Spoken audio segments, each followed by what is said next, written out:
জবাব দেবে? বিধানসভা ভোটের আগে মুখ্যমন্ত্রীর মুখে নিজের জেল যাত্রার কথা কেন? তার মানে বুঝতে পেরেছে যে ডাকাতিতে এবার জেল হতে পারে।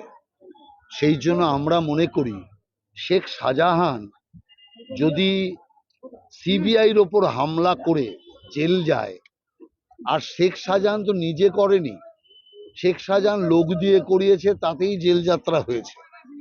তো মমতা ব্যানার্জি তো নিজে ডাকাতি করেছে, শুধু হামলা নয়। অতএব সেই কারণে মমতা ব্যানার্জি সহ বাকিদের জেল যাত্রা হবে না কেন? মুখ্যমন্ত্রীর পদ থেকে অপসারিত হবেন না কেন? এটাই তো হচ্ছে সবচেয়ে বড় বাংলার মানুষের প্রশ্ন। যদি আইন চলে, সবার জন্য সমান চলা উচিত।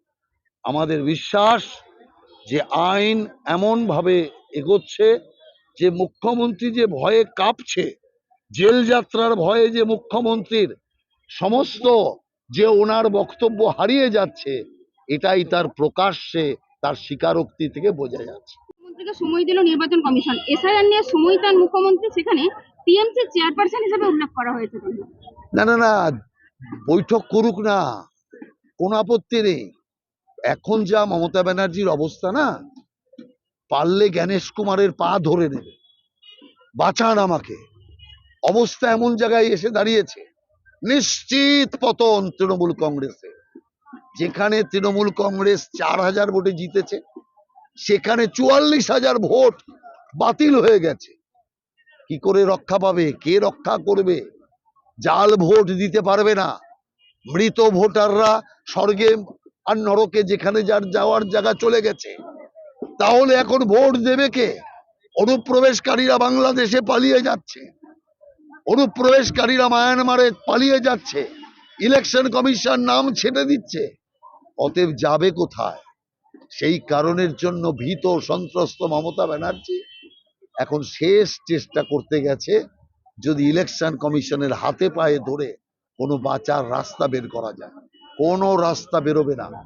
ভোট নিরপেক্ষ হবে, বাংলার মানুষ ভোট দেবে, বাংলার মানুষের ভোটে যে গণতান্ত্রিক সরকার নির্বাচিত হবে তারাই বাংলা চালাবে। অতএব এই জাতীয় অরাজককারী জঙ্গল রাজ আর বাংলার মানুষ চায় না। কয়েক জেলায় জেলায় কয়েকশো মানুষ নিখোঁজ, এবং পূর্ব মেদিনীপুর 21 জন। আনন্দপুরের অগ্নিকাণ্ডের জন্য পরিষ্কার দায়ী তৃণমূল কংগ্রেস, এবং আমরা মনে করি মমতা ব্যানার্জির ষড়যন্ত্রে এটা হয়েছে। এর সিবিআই ইনকোয়ারি হওয়া দরকার। কোথাও একজন পরিযায়ী শ্রমিক মারা গিয়েছে, মমতা ব্যানার্জি রাস্তায় নেমে চিৎকার মিছিল সব করে দিচ্ছে। এত বড় ঘটনার পর একবার নিজে এলেন না কেন? সাম্প্রদায়িক ফিরহাদ হাকিমকে পাঠিয়েছেন সাম্প্রদায়িকতার আগুনকে আরো জ্বালানোর জন্য। নিজে এলেন না কেন? এতগুলো মানুষের বিপদ, এতগুলো মানুষের হত্যা, তারপরেও রাজ্যের মুখ্যমন্ত্রী এলেন না কেন? এ প্রশ্নের জবাব রাজ্যের মুখ্যমন্ত্রীকে দিতে হবে। কারণ উনি প্রত্যেকটি ধর্ম, প্রত্যেকটি জাতি, প্রত্যেকটি মানুষের মুখ্যমন্ত্রী। একজন কেউ হৃদরোগে আক্রান্ত হয়েছে, তাকে এসআইআর মৃত্যু করে চিৎকার করবার সময় পান, আর এখানে সময় পাচ্ছেন না। মমতা ব্যানার্জি তো এখন শকুন হয়েছে, শকুন, রাজনৈতিক শকুন। শুধু খুঁজে বেড়াচ্ছে কোথায় কে মরেছে, আর তার গায়ে এসআইআর স্ট্যাম্প লাগাবে।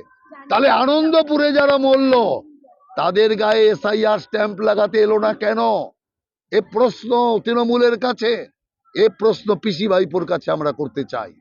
আনন্দপুরের মৃতদের পরিবারের মৃতদেহের গায়ে এসআইআর স্ট্যাম্প কেন লাগাতে এলো না? অতএব কারণ এই মৃত্যুর জন্য ওরা দায়ী। এই মৃত্যু সুকৌশলে ওরা ঘটিয়েছে, কারণ এরা বারবার চাইছে বাঁচার একটাই রাস্তা, বাংলা জুড়ে দাঙ্গা লাগাও, বাংলা জুড়ে সাম্প্রদায়িক উন্মাদনা তৈরি করো। আর সাম্প্রদায়িক উন্মাদনা তৈরি করার জন্য আনন্দপুরের ঘটনা পরিষ্কার একটা প্ল্যানিং, ছক তৃণমূল কংগ্রেসের। আর এই ছকের সাথে আন্তর্জাতিক শক্তি জড়িত আছে।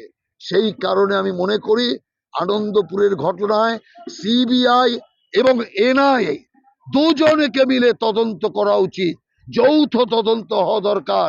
ভেতরেরটা সিবিআই দেখবে, আর বিশ্বের সাথে কানেকশন এনআই দেখবে।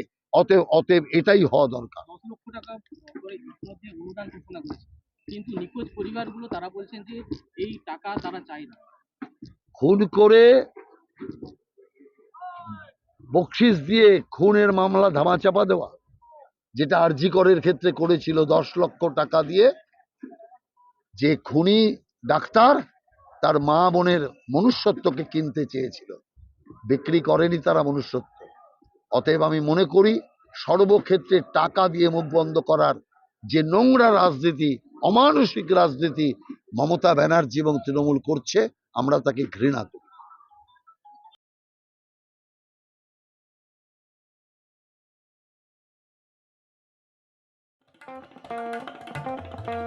দেশ থেকে বিদেশ, জেলা থেকে ব্লক, রাজনীতি, খেলা, বিনোদন সমস্ত খবরে টাটকা আপডেট পেতে সাবস্ক্রাইব করুন আমাদের চ্যানেল হলদিয়া লাইভ।